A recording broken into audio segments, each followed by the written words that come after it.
all true. I didn't want to believe it. What are you talking about? God, this is my fault. I don't understand. I should have seen it when it first went in. I mean, we used to grow wild ginger and grapefruit here. And then all of this changed. They sealed everything off. They took away my clearance. God, David kept telling me. He kept telling me that something was wrong. Okay. Who's David? David Gorman. He was this research intern. You know what I said? I told him that we're a farm and we're high tech and all that shit, and that there are billions of dollars at stake, and to just leave it alone. And he didn't listen.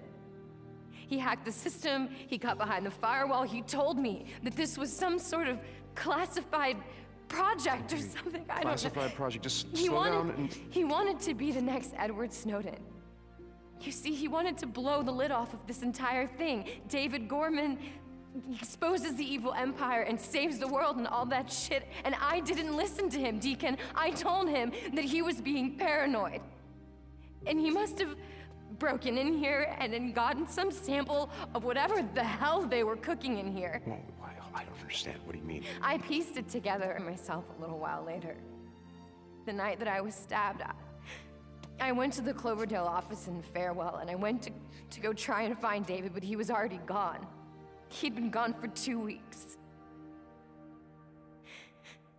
There was this big green expo in Portland. He must have gone to see a reporter. He was probably infected and he didn't even know it yet. Oh my God. And 2 days later, everybody at that conference was infected, and then they all got on planes and they went home. And a week later, 2.5 billion people were dead. Sarah, this couldn't be your fault. I mean, you couldn't have stopped them. You How don't could you have stopped? understand. It's the research. My research was a part of this. Deacon, I was a part of this.